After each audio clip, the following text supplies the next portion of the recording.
Two recent stories in the US have laid bare the shocking levels of racial division in American society, amplified by extreme and viral takes on social media. 17-year-old Carmelo Anthony is a black teenager charged with stabbing a white boy to death at a school track meeting in April. More than $600,000 in donations have poured in, not for the victim's grieving family, but for his alleged killer. Last week, Shiloh Hendrix went viral after a video showed the young mother racially abusing a 5-year-old, allegedly for stealing from her young child. Call him a child? The fuck you talking Did you about? call the child word? None of your fucking business. It is my own business. You call him a Okay, why don't you have the balls to say it right now again? Fuck you. Huh? Alright, that's what you say. You don't go digging through people's shit, you dumb fuck. Nobody dig into your shit. A little fucking kid just did, you dumbass. That little kid, you call him Yeah. the little child? What if he acts like one, he's gonna... Are you about to hit him? You chase him here? He took my son's stuff. So that gives you the right to call the child 5-year-old. Well, as you can see, Hendrix doesn't deny using the slur. In fact, she repeats it many times. That's all the stuff that's bleeped out. When a bystander in the park follows her with his smartphone. Hendrix set up a fundraiser on the same website as Carmelo Anthony's supporters, on which she wrote, "I called the kid out for what he was." Incredibly, that campaign has now raised more money than the first one, surpassing $655,000 at the time of taping the show. Well, the boss of the website, Give, Send, Go, is accused of facilitating brazen racism on a platform whose motto is "Money is temporary, Jesus is eternal. He will join me later." Liberals say this is exactly what they've been warning about, that the post-BLM backlash and the crushing of DEI has provided a fig leaf for outright bigotry. Conservatives were similarly outraged by the support for Carmelo Anthony, an alleged murderer who's been glorified by some as a victim of a racist system. We're here to debate all this is the host of the Fresh and Fit podcast, Myron Gaines, the host of Night School on YouTube, Mark Lamont Hill, Lily Gaddis, a social media commentator whose video defense of the N-word mother has so far been viewed millions of times on X, and the New York Post columnist and author Ricky Schlott. Well, welcome to all of you. Ricky, look, my take on this is a stain on all their houses, right? I just don't know what is happening to society when you have such vast sums of money being raised for what seems to me to be deliberate, racially charged, motivational reasons.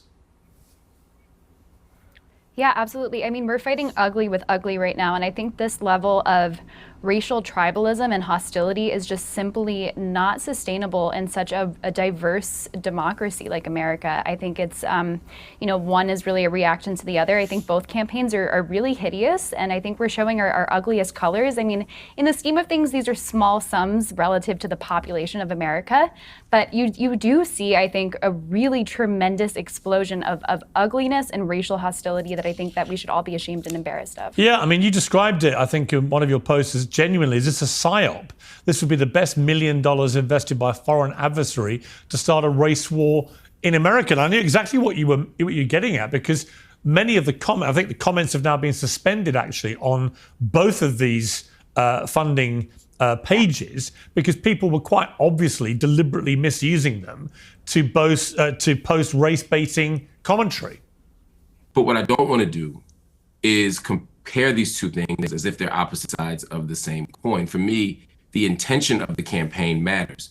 In the case of this woman who is using the N-word, the woman isn't disputing using the N-word. The woman isn't disputing being racist. And the comments that are being left on the site before they were suspended, and the attitudes behind it, weren't saying she's being railroaded, she's being misrepresented. They were simply saying, we support racism. And I think that's disgusting, no matter who's doing it. On the other hand, the people who are fundraising for Carmelo Anthony, the argument here isn't, yeah, we did something and we don't care, like the other woman. The argument is, we're being misrepresented here. We're being railroaded. This was a self-defense claim. This is not an act of violence. This isn't first-degree murder. I'm saying what they're saying. This isn't my argument. They're saying this is a first-degree murder claim that is wrong. This is actually self-defense, and we need the money to make sure that we get a fair trial. I think, and so whether you agree with his argument or not, I think raising money for a fair trial is different than raising money for a racist. If she's telling the truth and she's getting doxxed and harassed, I don't know if I want to reward her behavior with $500,000. I don't think she should be doxxed. I don't think she should be harassed. I think she has been mistreated to the extent that no one should be. You have a right to be racist. You have a right to free speech in this country. But I'm not donating money for it, and I feel a lot worse about her GoFundMe than the one for the person who's been railroaded. Yeah. Well, Lily Gaddis, you posted a defense of Shiloh on X. It's been viewed 2.5 million times, in which it was entitled, "White People Are Finally Fighting Back. Stand with Shiloh Hendrix." What did you mean by that? That's the thing. White people have been under attack for years. It's been systematic racism. As much as Black people and people of color want to talk about systematic racism in the United States, it's quite the opposite. They get preferential treatment when it comes to getting a job, when it comes to getting into colleges. White people, on the other hand, have been getting attacked relentlessly. Look at 2016 and BLM and all the riots. We just had to sit back and watch people burn down our cities and do nothing about it. So the way to fight back against essentially this anti-white hatred that's been systemically, ingrained in U.S. society is with white unity. We don't see white unity on our side. Hang on. Okay, but hang on. Sorry, just to be clear, this has got nothing to do with anything you've just said. This is a disgusting racist woman who repeatedly spews the M-word, first at a young child and then at the person taking the video of her, does it with complete impunity, does it numerous times. We are talking about a bona fide, unquestionable racist. So I don't understand why what you've just said to me bears any relation to white unity or anything that you've just said. She's just a racist. End, isn't she? You wouldn't dispute that. It's not about her. It's not about her. It's about well, it is about people her. Coming together and supporting another white person. And it doesn't matter. Why would you want to support a white racist? Because I want to support free speech, and you cannot have free speech in a country. No, that's fine. You can support free speech, but you also have to be accountable for what you say. She is. I mean, would you use the N-word out of interest? Yes. You would. I do quite frequently. You use the M-word quite frequently. Well, why? Other than the fact you're a despicable racist, are you? Some would say I am. I guess according to the ADL, I'm a white supremacist. I'm a neo-Nazi. Yeah, well, if you use the M-word repeatedly, you are a racist, then, are you?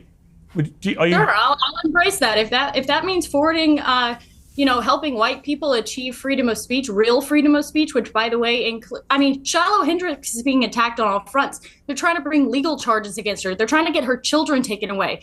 So you were saying Carmelo Anthony, it doesn't matter. That's a different. Sorry, but just to be thing. clear, you just said to me you use the N-word regularly. In what context? Do you use it with Black people? Yes, if it's appropriate. When would it be appropriate to use the N-word? Black people. When would it be appropriate? Anytime I feel like it. So you're an unashamed racist. Correct. Well, do you understand that makes you a despicable human being? I guess so. I don't really care. I mean, why are we not talking about Shiloh Hendrix? Why are we talking about? Well, actually, I think you've moved it on in this debate very quickly to your own racism, which explains why you've supported her in public and why you've got all these views. You see no problem with a woman shrieking the N-word repeatedly because you yourself are a despicable racist, and you've just proudly admitted that with a smug grin on your face, which is pretty horrifying, actually, for most people to have to watch. And shame on you. You're entitled to do it, and I'm entitled to call you despicable. Well, shame on white people for allowing themselves to be systematically discriminated against in the United States. This is our country. This is a country that should be. What do you mean your country? Because I'm white and my. Well, there are no black people in American history. Is that what you're saying? That they've all just landed in America, invading your white country? Is that your position? Mm-hmm. Well, I mean, they were brought here technically. My God, do you understand how dumb you sound? This is stupid. This is stupid and racist. And at some point, we have to ask ourselves, do we want to reward this kind of disgusting behavior by platforming it? I don't disagree, Mark. Listen, I didn't know she was going to say that. I don't disagree with you. No. Yeah. I'm with you. I don't think you knew ahead of time. I'm saying at this moment, someone who's saying it's technically black people brought up. No, technically, Africans were stolen, enslaved, and they built this country. And the idea that you can justify calling a baby the N-word by saying that white people are losing the country is absurd. It's morally bankrupt, and it's honestly besides the point. I mean, all these are just distractions from the fact that she wants to justify dehumanizing and even animalizing a small black child. It's disgusting. What is it? Yeah, I find never said that. I never said that. No, but you may as well have done because you're just an unashamed. That's the implication of your racist. Let me bring in argument. Myron Gaines because you've been smirking and laughing. What's funny about any of this? Well, I mean, I find it interesting that you guys want to virtue signal and wag the finger and say she's a racist and everything else like this. No, she admitted she's a racist. Well, let me I'm not wagging a finger at anybody. She's self-identified as a racist. But Myron, with respect, Myron, I don't need to wag a finger when somebody says, yeah, I'm racist. I use the N-word against black people. I don't care. That's a racist. I'm not wagging any finger. I'm not accusing anybody. She is admitting it proudly. Even you can't defend that, surely. Right, but just to be clear, you would have no problem with one member of this panel openly saying she uses the N-word at black people with impunity and is proud of being a racist. You have no problem with that? My worldview on the protection of the First Amendment and freedom of speech overrides my personal feelings. She has the right to say That's fine. it. You can support the First Amendment, but you can also have a personal view about what she said. My feelings are irrelevant. The Constitution is the Constitution. That's what matters. Oh, that's fascinating. Hold on. So when it comes to chastising black Americans about their behavior, about calling white people crackers, as you say, about their moral claims about the racist system, you can levy a judgment against black Americans for all the things they do. But when it comes to this woman saying the N-word, and this other woman endorsing it and saying that she herself uses the N-word, now all of a sudden we can only talk about the Constitution and the legal right. We can't offer any moral judgment against it. That's disingenuous. And it's as the only black American up here, that's quite frustrating to hear. Here's the thing. If you want to be soft and get offended by that, that's your fucking problem, not mine.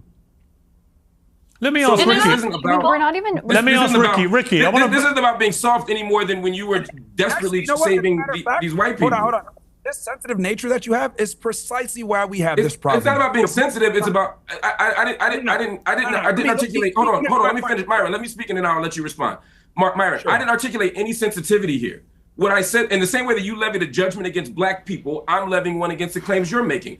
I'm no more sensitive than you were when you made your claim. I'm simply saying I disagree with you. And to immediately jump to you're being sensitive is just a distraction. I'm making an argument here. Don't use certain words to offend people is precisely why we're in the situation that we're in. For decades, we've had to literally tiptoe around saying certain things around certain people, while the other group of people has been able to have impunity and be able to be as racist as they want to be, as violent as they want to be, without any type of consequence. And if you call it out, you're labeled a racist. I disagree with it. But is she now being rewarded with $500,000? Why are we rewarding people for performing vice instead of virtue? This is not healthy. This is destructive to our society. This is destructive to our social fabric, to our culture, to our ability to live with other fellow Americans. It's gross to reward someone for bad behavior. It's one thing to tolerate it, to say that she has the right to do it, but she called an autistic 5-year-old the N-word. Like, I'm sorry, but I feel like we're kind of like missing the point in the actual context. You can say that it's part of this bigger meta story of black and white America, but it actually is just like a short little clip, and you don't even know the context of it, and it's actually gross, and if we can't just say that it's gross and bad, then I don't really know where we are. Well, I think it's interesting to me that Lily Gaddis, you retweeted Nick Fuentes, the white supremacist, by saying he said black people just raised $500,000 for a cold-blooded killer who stabbed a white teenager to death. So I don't want to hear one word about the Shiloh Hendrix fundraiser. Either everyone gets to be tribal or nobody does. Why would you retweet that? Because I agree with it. Because we have to fight fire with fire. I mean, at some point, why are nobody does? Why are Jewish people allowed to be tribal? Why are black people allowed to be tribal? But as soon as white people stand up for themselves, we're labeled a racist. And by the way, you call people racist when you want them to stop talking about things. No, I called you a racist because you admitted you were racist. Hang on. I called, just to be clear, I called you a racist because you openly, proudly admitted you're a racist. So it wasn't a question of exposing you or pointing my finger or trying to get this out of you. You proudly sat there, bold as brass, and said, yeah, I use the N-word all the time against black people. I'm a racist and I'm proud of it. That's what you did. Racism is just having a preference. I prefer not to live around black people. I prefer not to live in a country where white people in our country are disproportionately attacked by black people. Where in my country, you can have an Austin Metcalf where he asks a guy to leave, and he gets stabbed in the heart. I prefer that. That's a preference. Now, what a real racist is, in my opinion, is seeing someone as less human. I'm a Christian. I believe everyone's created in God's image. So I don't see anyone as less human. But that doesn't mean I'm not allowed to have a preference and say, I don't like what happens to be coming out of this community or that community. How is that a bad thing? How is that not just a preference? Because you've literally made black people sound lesser humans. You don't want to live around them. You want to use the N word in relation to them, a word that you know causes that community unbelievable offense. Is that my fault? Is that my fault? If they have bad behavior, if they want to act in a certain way, if I have to cross the street and be afraid that maybe because of the crime statistics that are very real, by the way, is that my fault or is that their fault for having bad behavior? That's mind-boggling to me for multiple reasons.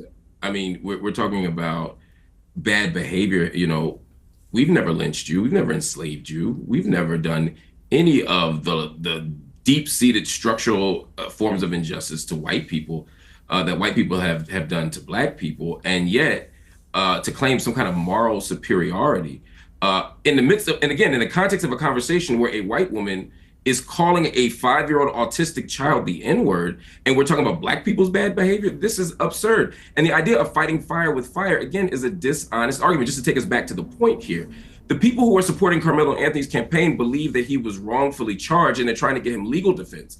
The people who are defending this woman are saying, yes, we know you called the 5-year-old autistic black child the N-word, and we want more of it. We approve of it. We support it.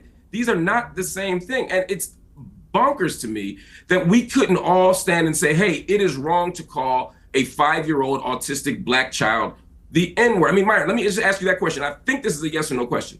Correct me if I'm wrong. Do you think the woman was wrong to do what she did to that child in that park? I don't approve of that. But what I will say is that it's very important to understand the entire context of what led us to this position. Because again, Metcalf and Hendrix is a microcosm of a much larger problem. Earlier, we were talking about tribalism when you were mentioning Nick Fuentes' tweet. Here's the thing.